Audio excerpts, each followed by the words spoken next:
नमस्कार, मैं हूं कुंदन जम्यार और आप देख रहे हैं मिस्टर चीफ मिनिस्टर शो। एक ऐसा शो जो आपको सीधा आपके प्रदेश के मुख्यमंत्री से जोड़ेगा, जिसमें आपको पता लगेगा कि आपके राज्य के सीएम क्या कुछ कर रहे हैं, दिन भर उन्होंने किन कार्यक्रमों में हिस्सा लिया और आपके प्रदेश को क्या सौगात मिली।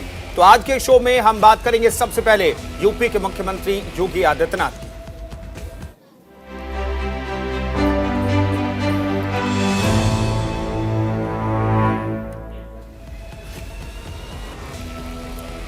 गुजरात चुनाव की तारीख नजदीक आने के साथ ही प्रचार प्रसार तेज हो गया है। इसी कड़ी में यूपी के मुख्यमंत्री योगी आदित्यनाथ गुजरात पहुंचे हैं, जहां पर मोरबी में सीएम योगी ने चुनावी जनसभा को संबोधित किया। मोरबी में अपने भाषण में सीएम योगी ने बीते दिनों हुए भीषण हादसे का भी जिक्र किया। सीएम योगी ने मोरबी में पुल गिरने के हादसे में मारे गए लोगों को श्रद्धांजलि दी और कहा कि मोरबी की जनता के साथ बीजेपी खड़ी है। उन्होंने कांग्रेस पर हमलावर होते हुए कहा कि राष्ट्रपिता महात्मा गांधी ने कहा था कि कांग्रेस का विसर्जन कर देना चाहिए। यूपी के सीएम ने आगे कहा कि मैं यूपी का रहने वाला हूं, तो मां गंगा और यमुना का आशीर्वाद बना रहेगा। आज भगवान कृष्ण, महात्मा गांधी, सरदार पटेल और नरेंद्र मोदी की धरती पर मुझे आपसे बात करने का मौका मिला है। उन्होंने कहा कि आज सब जगह गुजरात मॉडल की बात होती है। बीजेपी ने गरीब कल्याण का मॉडल, ईज ऑफ लिविंग का मॉडल पूरे देश के सामने रखा। आज पूरी दुनिया देख रही है। गुजरात मॉडल में कोरोना के दौरान नई नई रणनीतियां लाई गई। बीजेपी ने कश्मीर से धारा 370 को हटा दिया। कांग्रेस होती तो अयोध्या में राम मंदिर का कार्य नहीं होता। सीएम योगी ने जनता से बीजेपी प्रत्याशी को जिताने की अपील की। अयोध्या में भगवान राम के भव्य मंदिर का निर्माण कार्य प्रारंभ हुआ और काशी में काशी विश्वनाथ धाम किस भव्य रूप में देखने को मिल रहा है। आप में से बहुत सारे लोग गए होंगे, जो नहीं गए मैं उनको आमंत्रित करूंगा, काशी में आइए, काशी विश्वनाथ धाम का दर्शन करिए। कितना भव्य स्वरूप हो गया है। कोई 2017 के पहले गया होता, 14 के पहले गया होता, उसे विश्वास ही नहीं होगा। यही तो है, मोदी है तो मुमकिन है, इसी को कहते हैं भाइयों बहनों। यही है जो संकल्प लिया।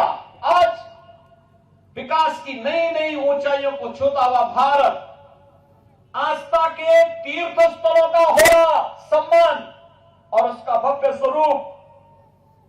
आप उत्तराखंड में केदारपुरी और बद्रीनाथ धाम में जाइए, वहां पर भी यही भव्य स्वरूप आपको देखने को मिलेगा।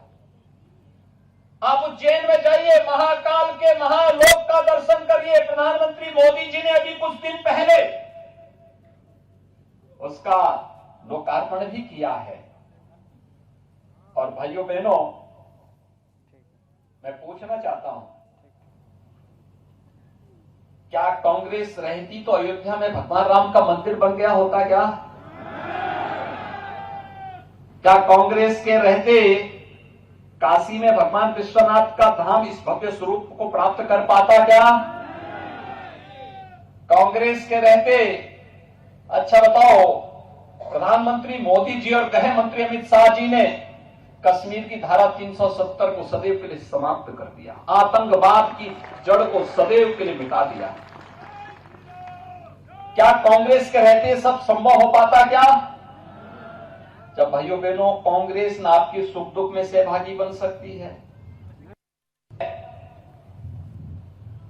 हुई दुर्घटना में जिन लोगों ने अपने परिजनों को, निकट संबंधियों को खोया है, उन सब के प्रति अपनी विनम्र श्रद्धांजलि अर्पित करते हुए, उन सभी काल कलवित हुए दिवंगत जनों के प्रति विनम्र श्रद्धांजलि अर्पित करते हुए ईश्वर से उनकी आत्मा की शांति की कामना भी करता हूं। भाइयों बहनों, पूरा देश इस घटना में मोरबी की जनता के साथ में खड़ा हुआ। आदरणीय प्रधानमंत्री जी ने मार्गदर्शन दिया। रात दिन जिस रूप में कार्य हुआ, श्री कांति भाई, अमरतिया जी जैसे कार्यकर्ताओं ने अपनी जान में जोखिम में डाल करके एक एक व्यक्ति की जान को बचाने के लिए वहां पर कार्य किया था। और भाइयों बहनों, लेकिन मोरबी चुनौतियों से जूझता हुआ सदैव हर विपरीत परिस्थितियों का सामना करते हुए खड़ा हुआ है। हम सब जानते हैं कि इस प्रकार की चुनौती मोरबी के सामने पहली बार नहीं आई है, बार बार आई है और उस चुनौती का सामना करते हुए मोरबी हमेशा खड़ा हुआ है। तो गुजरात में इस वक्त चुनावी सरगर्मियां तेज है। हर एक शहर कस्बे में रैलियां और जनसभाएं हो रही हैं। बीजेपी के स्टार प्रचारकों की सूची जारी हो चुकी है, जिसमें पीएम, गृह मंत्री के अलावा यूपी, मध्य प्रदेश के सीएम समेत तमाम बड़े नेताओं के नाम है स्टार प्रचारकों में, और वो गुजरात में रैलियां कर बीजेपी के पक्ष में माहौल बना रहे हैं और राज्य में एक बार फिर से बीजेपी की सरकार बनाने के लिए जनता से अपील कर रहे हैं। इसी कड़ी में गुजरात के मुख्यमंत्री भूपेंद्र पटेल ने कोडिनार में चुनावी जनसभा को संबोधित किया। उन्होंने बीजेपी प्रत्याशी के लिए वोट मांगे।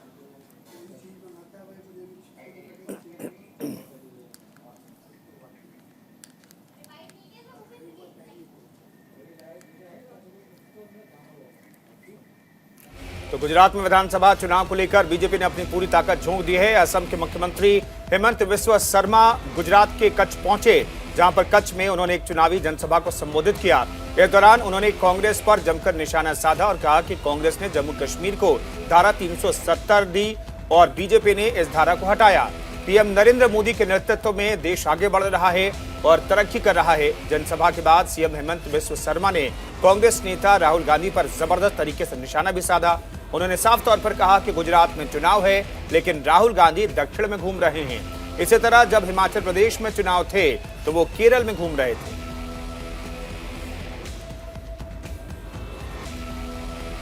राम का आगे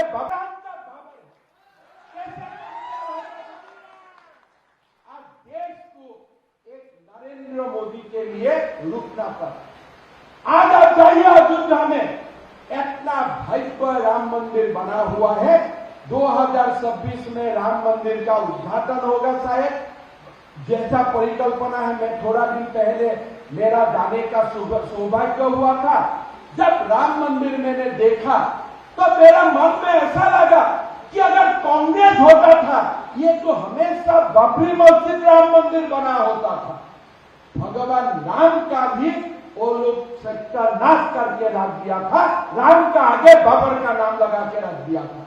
आज हम लोग कम से कम देश में गौरव से बोल सकता हो जय श्री राम, और हमारा कोई कुछ नहीं कर सकता है। देश का कोने कोने में जाके हम बोल सकता हो जय श्री राम, और कोई हमको रुकवा नहीं सकता है। इसलिए देश में नरेंद्र मोदी जी का शासन है।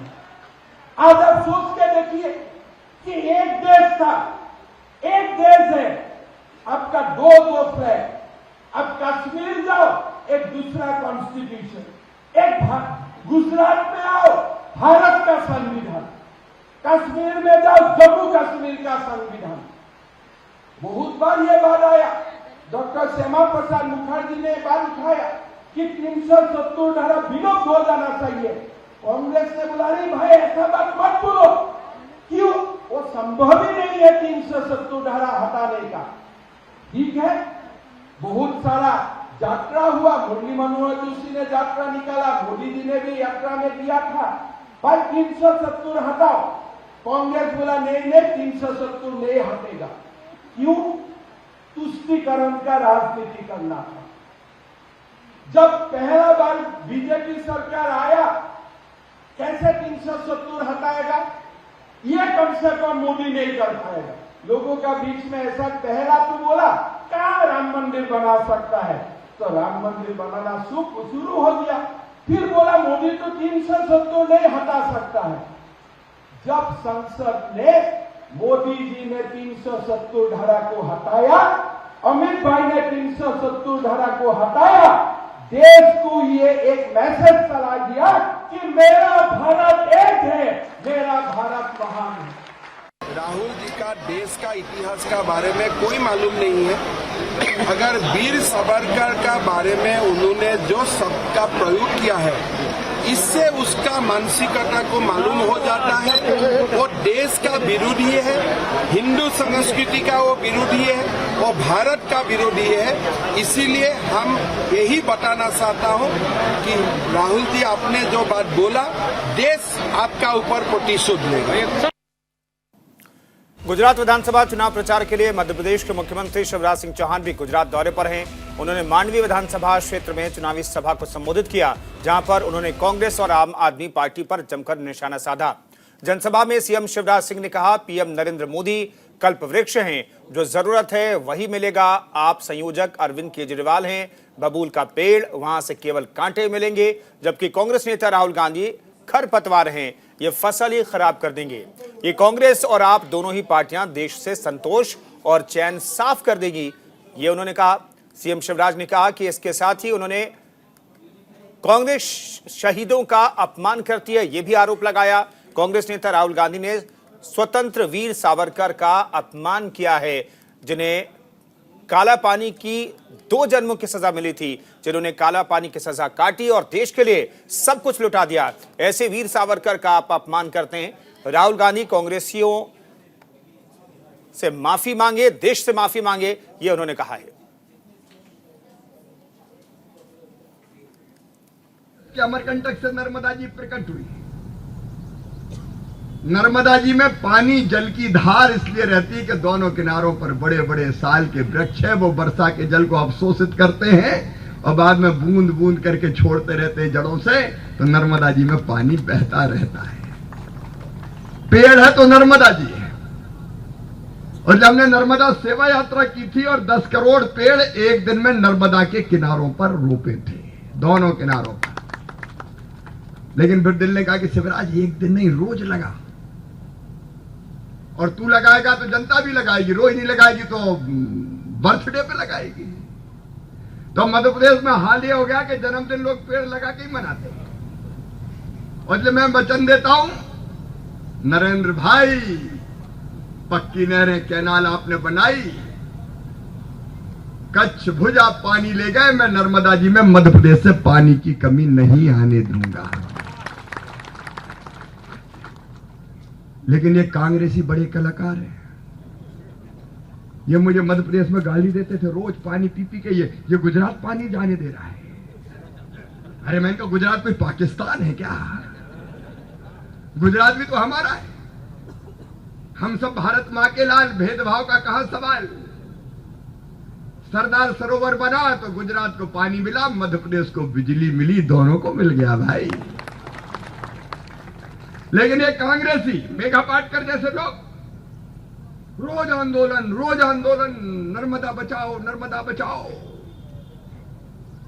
अरे उनका नर्मदा जी तो देश बचाएगी, तुम क्या नर्मदा बचाओ की बात करते। रोज पानी पी के मुझे गाली देते थे। लेकिन उसी नर्मदा जी के चलने मेरे बहनों और भाइयों, ये हमारे प्रधानमंत्री जी की संकल्प शक्ति थी कि आज पूरे कच्छ की तस्वीर बदल दी है। हमारे परिश्रमी किसान अलग अलग तरह के फलों का उत्पादन कर रहे हैं। आप उन्नत खेती कीजिए, नर्मदा जी का पानी आता रहेगा। मेरे बहनों और भाइयों, गुजरात की धरती बड़ी पवित्र धरती है। और भोजपुरा में तो श्याम जी कृष्ण वर्मा, सुप्रसिद्ध क्रांतिकारी, कोई अंग्रेजों ने चांदी की तस्तरी में रख के आजादी भेंट थोड़ी की थी। और वीर सावरकर को लेकर कांग्रेस के पूर्व अध्यक्ष राहुल गांधी के बयान के बाद पार्टी नेता और छत्तीसगढ़ के मुख्यमंत्री भूपेश बघेल भी उतर आए हैं। सीएम भूपेश बघेल ने बताया कि आजादी की लड़ाई के दौरान कई लोग जेल गए। बाल गंगाधर तिलक ने कभी माफी नहीं मांगी, न ही सरदार भगत सिंह, गांधी जी, नेहरू जी या सरदार पटेल ने मांगी। सावरकर 2 रूपों में देखे गए, जेल जाने से पहले क्रांतिकारी और जेल में उन्होंने माफी मांगी। आपको बता दें कि भारत जोड़ो यात्रा के दौरान हाल ही में महाराष्ट्र के वाशिम जिले में आयोजित एक रैली को संबोधित करते हुए कांग्रेस नेता राहुल गांधी ने कहा था, सावरकर बीजेपी और आरएसएस के प्रतीक हैं। उन्हें अंडमान में 2 से 3 साल की सजा हुई थी। उन्होंने दया याचिकाएं लिखनी शुरू की। राहुल गांधी ने दावा किया था कि सावरकर ने खुद पर एक अलग नाम से एक किताब लिखी थी और बताया था कि वो कितने बहादुर थे। राहुल गांधी ने कहा कि वो अंग्रेजों से पेंशन लेते थे, उनके लिए काम करते थे और कांग्रेस के खिलाफ काम करते थे।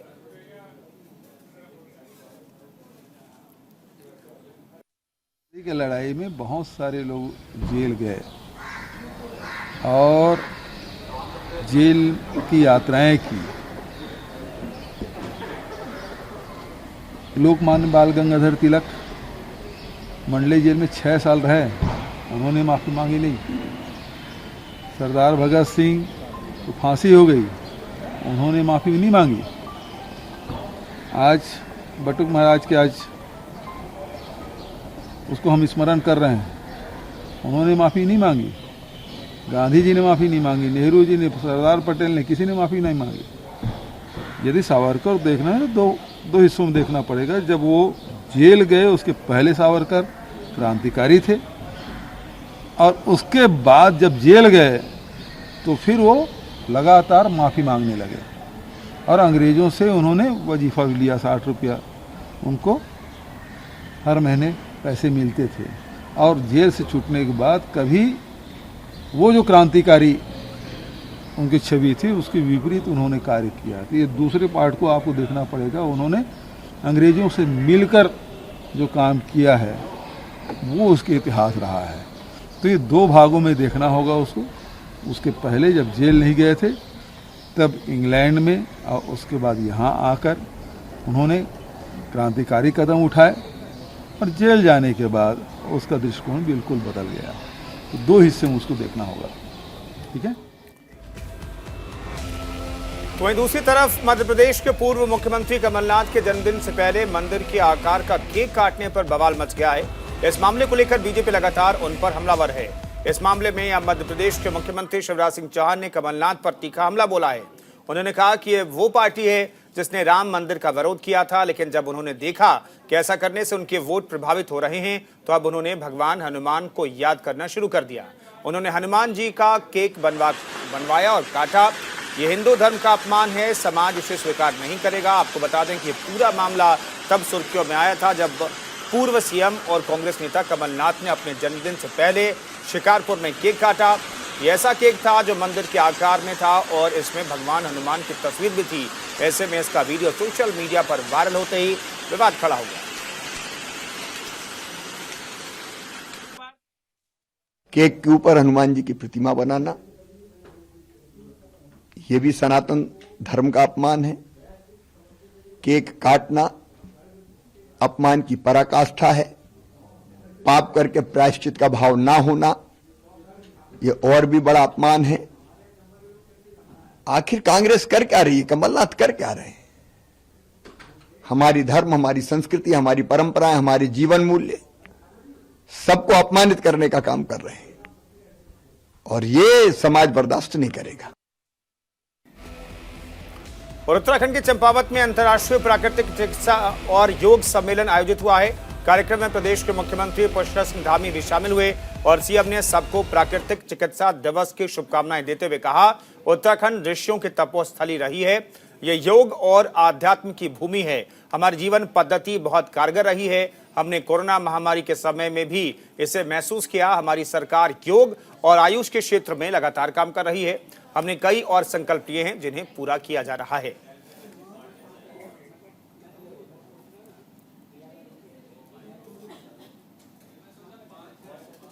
अपनाना और इसको अपनी जीवन पद्धति में शामिल करना हमारे लिए बहुत ही आसान है, बहुत सरल है, जो आज नहीं।